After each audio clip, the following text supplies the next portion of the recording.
10:24 a.m. on February 2nd, 2018, Maggie Murdaugh called 911. She told the emergency dispatcher, "My housekeeper has fallen and her head is bleeding. I cannot get her up." Gloria Satterfield lay bleeding from a head wound at the Murdaugh mansion on the Moselle estate in South Carolina. In the minutes that followed, Maggie and her then-husband, Alec, became testy about all the questions they were asked.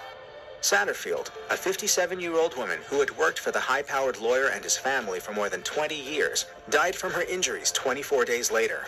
Alec alleged Satterfield had tripped over one of the family's dogs, fell backward, and smashed her head on the front stairs. But that was apparently a lie. Just one of the many spun by Alec, who is currently serving a life sentence for murdering his wife and 22-year-old son Paul in June 2021. In federal court documents filed on May 1st, 2013, Alec Murdaugh admitted he'd made up the story to guarantee an insurance payout in the case. The documents state, "No dogs were involved in the fall of Gloria Satterfield on February 2nd, 2018. After Ms. Satterfield's death, defendant invented Ms. Satterfield's purported statement that dogs caused her to fall to force his insurers to make a settlement payment, and he stated that she was not on the property to perform work." The filings are part of an insurance fraud suit brought on by Nautilus, the company that paid out $4 million on the claim. The money, meant for Satterfield's adult children, allegedly went into the pocket of Murdaugh and others involved in the scheme. This is just one of the dozens of financial crimes the ex-lawyer and convicted killer has been charged with.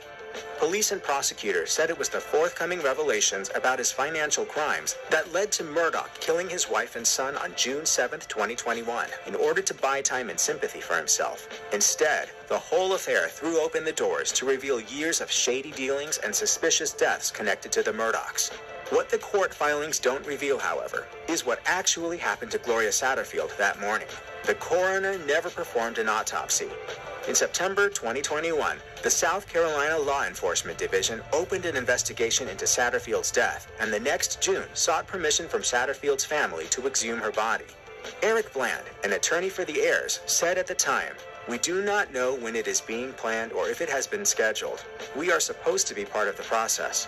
In March 2023, one of Satterfield's sons, Tony, appeared on News Nation and told Chris Cuomo that he wanted the body exhumed just in case there was any foul play involved.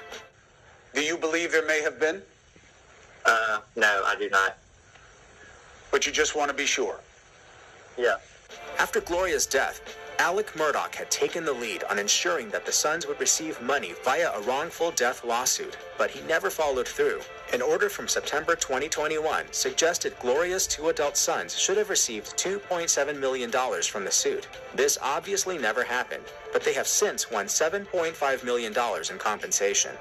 Eric Bland said of Murdaugh's alleged actions, "In my 33 years of being a lawyer, I've never seen a larger breach of trust, a more concerted effort by lawyers and individuals involved to enrich one person at the expense of needy clients who are owed fiduciary duties." For his part, Murdaugh says the Satterfields received more than $7.5 million from the wrongful death suit. His court filings claim that, since the insurance claims were fraudulent, Nautilus should be going after the Satterfield family as well. Bland later took to Twitter to point out that the money his clients received didn't come from Nautilus, however. Importantly, he also discounted Alec Murdaugh's new story about how Gloria died. As Bland told the Daily Mail, "Are you going to believe anything that comes out of the mouth of a convicted double murderer, fraudster, and liar?"